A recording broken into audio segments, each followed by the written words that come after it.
Bismillahirrahmanirrahim. Assalamualaikum warahmatullahi wabarakatuh.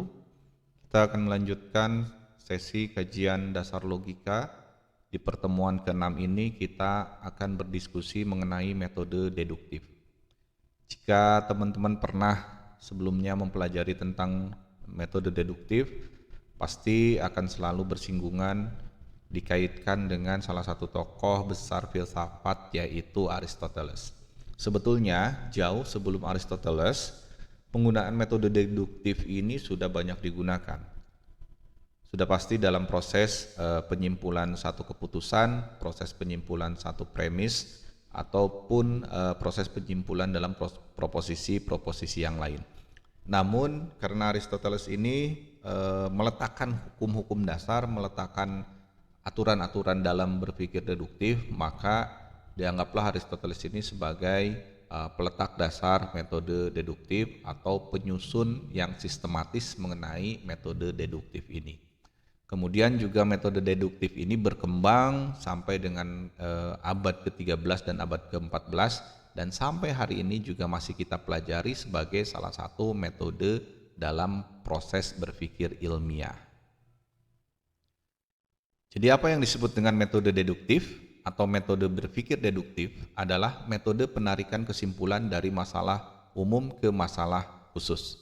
Nah, teman-teman, yang disebut dengan masalah umum adalah masalah yang memang secara penilaian, secara hukum, pernyataan atau proposisi itu sudah dianggap benar. Kemudian kita akan membandingkannya dengan masalah khusus yang menjadi bagian dari peristiwa masalah umum tersebut, lalu kemudian kita berupaya untuk menyimpulkannya. Jadi tahapan dari metode berpikir deduktif itu adalah dari hal yang bersifat umum, kemudian kita melakukan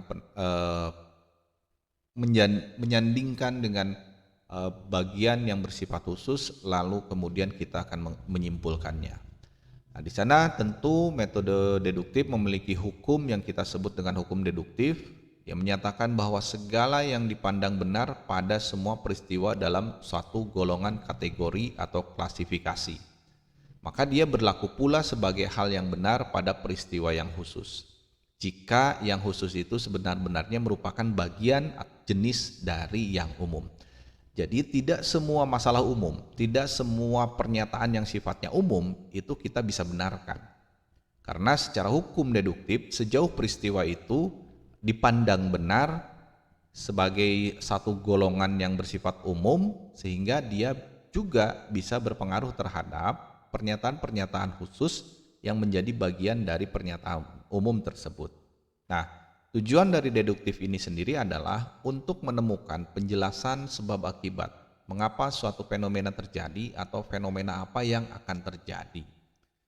Secara praktiknya, kemudian deduktif ini menggunakan apa yang kita kenal sekarang dengan sebutan silogisme, yaitu cara penarikan kesimpulan dari premis yang sifatnya umum, kemudian ke premis yang sifatnya khusus, lalu kita melakukan sebuah proses penyimpulan. Perlu tentunya dicatat oleh kita bahwa sekali lagi premis yang bersifat umum tidak selamanya kemudian kita bisa benarkan dan kita bisa tarik kesimpulannya secara lebih khusus dari premis berikutnya. Kita akan melihat beberapa contoh misalnya yang mungkin sangat debatable dan bisa kita jadikan sebagai kasus dalam penentuan silogisme ini. Mungkin di antara kalian ada yang bertanya, apa sih manfaatnya kita mempelajari metode deduktif atau cara berpikir silogisme ini? Nah, dalam kehidupan sehari-hari kita sering menyampaikan satu pernyataan, atau misalnya kita sering mendengar satu pernyataan orang lain yang harus kita cek lagi, apakah pernyataan itu sesuai dengan hukum logika yang kita pelajari, atau apakah pernyataan itu bisa dipertanggungjawabkan, baik itu pernyataan yang bersifat premis umumnya maupun pernyataan yang bersifat premis khususnya. Kita lihat beberapa contoh berikut ini. Kalimat pertama misalnya menyampaikan, teman saya pindah kosan, saya pun harus pindah karena tidak sanggup membayar kosan sendiri. Silakan dicek mana yang menjadi sebab dan mana yang menjadi akibat dari kalimat tersebut. Apakah yang menjadi sebab itu karena teman saya pindah, kemudian saya harus pindah juga? Ataukah karena saya tidak sanggup membayar kosan sehingga saya pun harus pindah. Nah, dalam kehidupan sehari-hari kita seringkali menyampaikan satu pernyataan atau mendengar satu pernyataan yang sebetulnya susunan antara sebab akibatnya bisa saja terbalik. Dia bisa saja menyampaikan akibatnya dulu, baru kemudian dia menerangkan sebab pertamanya seperti apa. Itulah salah satu bagaimana manfaat kita mempelajari penalaran deduktif, sehingga kita bisa meng-cross check mana yang menjadi pernyataan-pernyataan sebab dan mana yang menjadi pernyataan akibat. Contoh yang kedua, misalnya premis 1 dinyatakan sifat Tuhan adalah kekal abadi. Premis kedua, Pancasila memuat nilai-nilai ketuhanan. Apakah kemudian kesimpulannya Tuhan dan Pancasila adalah identik? Kita kembali lagi pada hukum dasar logika, kita kembali lagi pada hukum deduktif, bahwa yang disebut dengan premis kedua atau premis partikular adalah premis yang dia termasuk dalam lingkup yang universalnya. Apakah kemudian sifat Tuhan itu atau Pancasila itu masuk ke dalam bagian partikular dari sifat Tuhan? Tentu saja tidak.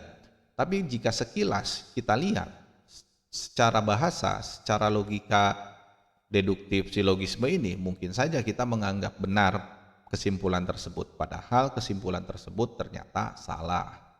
Contoh yang ketiga adalah ketika misalnya seorang mengatakan pejabat partai A menjadi tersangka korupsi, lalu Anda menjawab, tidak mungkin, dia orang baik, lihat saja dia sering menyumbang ke orang-orang miskin. Ini salah satu contoh sebuah kesesatan berpikir yang menjadi bagian dari pembelajaran logika juga, bahwa ketika kita menyatakan satu pendapat, ketika kita menyatakan satu argumen, tidak boleh dipengaruhi oleh hal yang bersifat subjektif. Nah, itu salah satu atau beberapa contoh manfaat kita dalam mempelajari dasar logika, terutama di bagian metode deduktif silogisme. Contoh lain misalnya kita juga seringkali atau mungkin saja kita mendapatkan kalimat yang berputar-putar, kalimat yang membingungkan. Saya ambil contoh sebagai berikut. Ahmad adalah orang Indonesia. Dia berkata, semua orang Indonesia pembohong. Ada dua hal yang, mohon maaf, tadi ada sedikit gangguan, kepotong. Saya ulangi lagi. Ahmad adalah orang Indonesia. Dia berkata, semua orang Indonesia pembohong. Kita perhatikan empat kondisi yang ada di bawah ini. Yang pertama, jika perkataan Ahmad benar, berarti Ahmad pembohong. Persoalannya secara logika, bagaimana seseorang berkata benar tapi dia disebut pembohong. Yang kedua, jika Ahmad jujur, berarti perkataannya tidak benar. Ini juga menunjukkan satu paradoks. Orang yang jujur tidak mungkin perkataannya tidak benar. Kondisi yang ketiga, jika apa yang dikatakannya tidak benar, berarti Ahmad pembohong. Dan yang keempat, tapi jika Ahmad adalah pembohong, maka apa yang dikatakannya adalah benar. Jadi kesimpulannya, Ahmad itu pembohong atau bukan? Bisa saja kita menemukan satu kondisi atau satu pernyataan-pernyataan yang mungkin sifatnya akan berputar-putar atau tasalsul istilahnya. Dia tidak menunjukkan mana yang menjadi titik pangkal dari pembicaraan yang pertama, kemudian mana yang menjadi titik akhir dari kesimpulannya, sehingga pemikiran atau kalimat-kalimat yang saya sampaikan ini adalah salah satu contoh kalimat yang bersifat sangat paradoks karena dia berputar-putar. Oke, kita lanjutkan. Jadi silogisme adalah satu proses logis atau satu proses dalam penyampaian argumentasi yang terdiri dari 3 tahap. Ya, yang pertama adalah premis mayor, yang kedua adalah premis minor, dan yang terakhir adalah kesimpulan atau konklusi. Nanti dalam premis mayor ini juga kita akan menemukan apakah premis mayor ini sifatnya universal ataukah kita juga bisa menyatakan dalam jumlah sebagian. Dalam premis mayor ini juga kita mengenal ada yang bersifat universal afirmatif dan ada yang bersifat universal negasi. Contoh misalnya, semua mahasiswa psikologi cerdas. Kata semua mahasiswa psikologi itu menunjukkan satu bilangan yang universal. Cerdas itu menunjukkan satu pernyataan yang sifatnya afirmatif. Tapi kalau misalnya semua mahasiswa psikologi tidak cerdas misalnya, itu kan menunjukkan satu negasi. Universal semua mahasiswa tidak cerdas itu menunjukkan satu negasi. Termasuk juga di dalam premis minor, kita bisa menemukan satu premis minor yang bersifat afirmatif ataupun premis minor yang bersifat negatif atau negasi. Nah, dan yang terakhir, tahapan ketiga dalam silogisme adalah konklusi atau penyimpulan dari pernyataan-pernyataan yang sudah disampaikan. Oke, apa itu premis mayor? Jadi premis mayor adalah tahapan awal untuk meletakkan landasan teoritis yang menunjukkan proposisi general. Baik itu dia berupa pernyataan yang sifatnya general, baik itu kita sebut saja teori atau kita sebut hukum yang telah dianggap benar dan relevan dengan fenomena yang dipikirkan. Jadi patokan yang disebut dengan premis mayor yang sifatnya universal itu juga harus didukung bahwa hal yang bersifat universal itu juga dia sudah dinyatakan atau dianggap benar. Kita bisa saja misalnya mengatakan atau membuat satu silogisme. Semua manusia abadi. Budi adalah seorang manusia. Kesimpulannya, Budi abadi.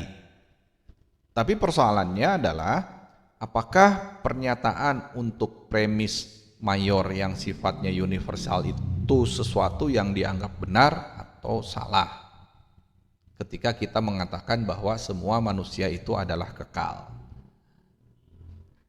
Kemudian yang kedua, kita mengenal yang disebut dengan premis minor. Tahap judgment yaitu tahap pertimbangan dalam menduduk perkarakan fenomena khusus yang dipikirkan terhadap konsep umum. Catatannya adalah fenomena khusus ini juga harus merupakan bagian dari hal yang sifatnya umum, atau fenomena khusus juga ini merupakan bagian dari hal yang sifatnya umum.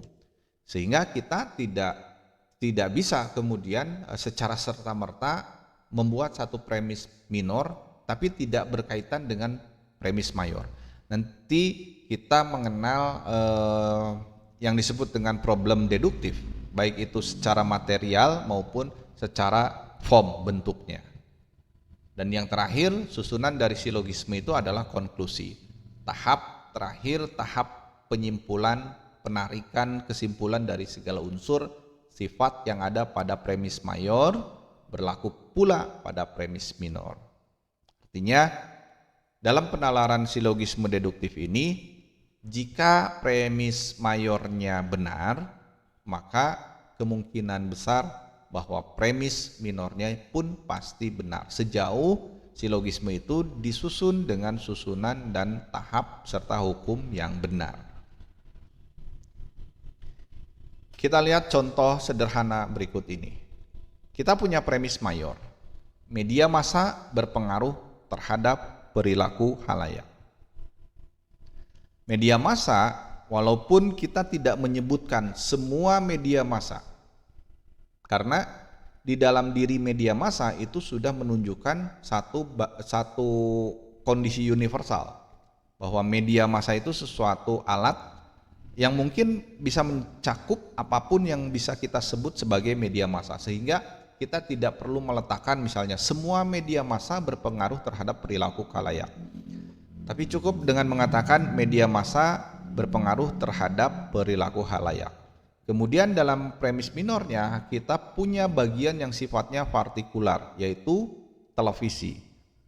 Televisi sebagai bagian dari partikular media massa dia juga bisa dijadikan sebagai premis minor. Atau misalnya kita bisa menyebut radio, internet, YouTube, Twitter, dan lain sebagainya. Selama itu menjadi bagian dari yang universal, maka dia boleh diikut sertakan sebagai premis yang sifatnya minor. Tapi kalau dia tidak punya relevansi sama sekali, kita tidak bisa menyimpulkan apapun dari kalimat tersebut. Misalnya, media massa berpengaruh terhadap perilaku khalayak. Meja adalah jenis alat untuk menyimpan televisi. Meja itu bukan bagian dari media massa. Juga ketika kita menyusun premis minornya, itu sudah tidak relevan sama sekali. Tapi kalau misalnya kita menemukan kalimat seperti ini, maka kita bisa menyimpulkan bahwa televisi itu berpengaruh terhadap perilaku khalayak. Premis mayornya oke, premis minornya juga oke, maka kesimpulannya juga positif, afirmatif. Nah, ini yang kita sebut dengan problem dari deduktif. Ada dua yang harus kita perhatikan. Yang pertama adalah kesalahan material. Apa itu? Kesalahan yang disebabkan oleh materi, baik pada premis mayor maupun pada premis minor. Apalagi kalau dua-duanya salah, maka tidak akan diperoleh satu kesimpulan. Sedangkan yang disebut dengan kesalahan formal adalah kesalahan silogisme di mana premis mayor tidak merupakan sesuatu yang general dari premis minornya. Nah, meskipun pernyataan-pernyataan proposisinya benar, kesimpulannya sudah pasti itu akan salah. Kita lihat contohnya. Yang pertama, kesalahan materi pada premis minor. Premis mayornya menyatakan media massa berpengaruh terhadap perilaku khalayak. Premis minornya, handphone adalah media massa. Ini mungkin bagi sebagian membingungkan. Apa yang salah dari premis minornya? Toh kita bisa menyimpulkan handphone berpengaruh terhadap perilaku khalayak. Teman-teman, ketika kita belajar tentang proposisi, kita melihat ada proposisi yang sudah memuat pengertian objek di dalamnya. Nah, ini adalah salah satunya. Handphone adalah media massa. Contoh ya, dalam hal ini misalnya kita melihat handphone sebagai satu media yang di dalamnya ada berita, ada sosial media, dan lain sebagainya. Atau misalnya kita menyatakan ini sama sekali bahwa handphone ini bukan menjadi bagian dari media massa. Sehingga kita tidak bisa menyimpulkan bahwa handphone berpengaruh terhadap perilaku khalayak. Karena apa? Karena handphone bukan bagian dari media massa. Tapi kalau misalnya kita mengatakan bahwa handphone adalah media massa, ini juga tidak memberikan informasi apa-apa. Kecuali kalau misalnya kita menyatakan bahwa handphone adalah jenis media massa, sehingga kita sah ketika menyimpulkan handphone berpengaruh terhadap perilaku khalayak. Dan yang terakhir, kesalahan bentuk pada premis mayor. Di kalimat ini dinyatakan televisi berpengaruh terhadap perilaku khalayak. Ingat bahwa televisi ini bukan sesuatu yang sifatnya universal. Dia adalah sifat yang partikular dari yang kita sebut dengan media massa. Apalagi ketika misalnya kita melihat premis minornya, koran adalah jenis media massa, tidak ada hubungan sama sekali. Koran bukan bagian dari televisi, tidak ada hubungan antara yang universal dengan koran sebagai bagian yang partikular. Sehingga kesimpulannya pun pasti akan menjadi salah. Nanti pada pertemuan berikutnya kita akan membicarakan tentang jenis-jenis silogisme. Nanti juga akan kita bahas bagaimana hukum penarikannya menjadi sah atau tidak ketika syarat-syaratnya dipenuhi atau tidak. Nah, demikian pembahasan singkat mengenai silogisme.